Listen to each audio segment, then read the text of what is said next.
Industrialization and labor unions. A union. What are unions? Unions are worker organizations that seek to secure economic improvements for their members as well as other benefits such as health and job security.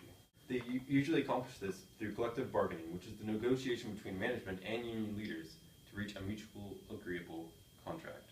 There are several different kinds of union categories.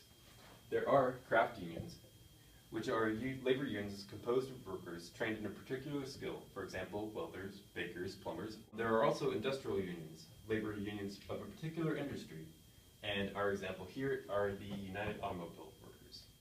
The Taft-Hartley Act in 1947 allowed states to pass their own Right to Work Act. A Right to Work Act states that an employee is allowed to work in an industry without being a part of a union. Unions have been in decline since the 1960s. Less than 12% of employees in the United States are part of unions now.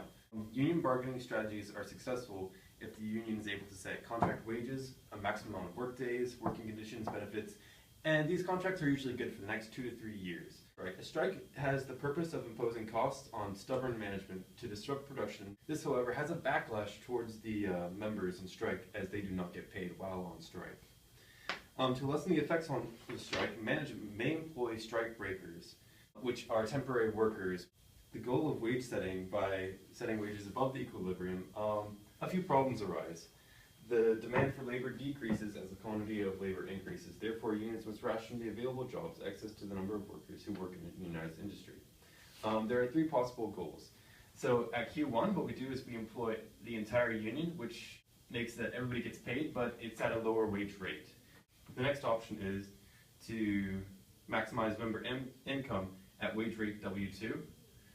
If the union had Q1 members, then it would have to lessen membership by Q2. And then the third option is to maximize wage for certain workers at wage 3, but they would only be able to employ a few number of workers, so they would have to ration it out. Alright, so one of the situations that can occur from a union is a monopsony.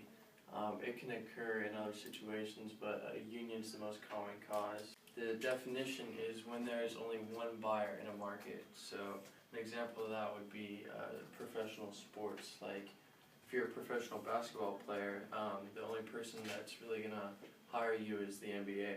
This causes a change in the wage rate. So instead of paying everybody the same, you're going to have an increasing cost for your supply of labor. So for example, if you're paying everybody $10 to hire an extra person, nobody's going to want that job unless you pay more. So you would pay $11 for that last person, but then you'd also have to add each $1. So your total cost would be $14 just to hire that extra person. Maximizing point for labor for these firms in a monopsony would be where the marginal factor cost, which is basically marginal cost but for everybody, where it hits marginal revenue for the product. This is the wage rate that you would pay out. Some of the situations that can come about from a monopsony are monopsonistic exploitation, which is basically in most markets you would pay the wage rate here. They're able to pay a lower wage rate. And also a bilateral monopoly, when the firm is a monopsony and they're buying from a monopoly. So when we talk about unions, one of the main things that we like to see out of unions are the economic effects that it brings to the economy. The 2 main things that we look at are the wages of the employees that are unionized, as well as their productivity.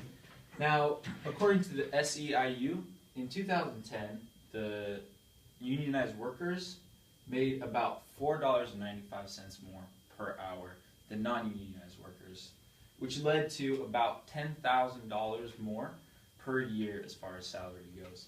Now, this can be seen as a benefit for unionized workers. On the other side of the economy, we see the productivity that labor unions bring.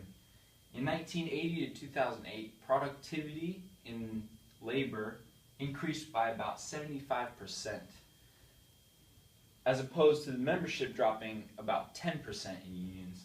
So with this counter example, we see that unions actually can prevent productivity, since the decrease in membership actually led to an increase in productivity.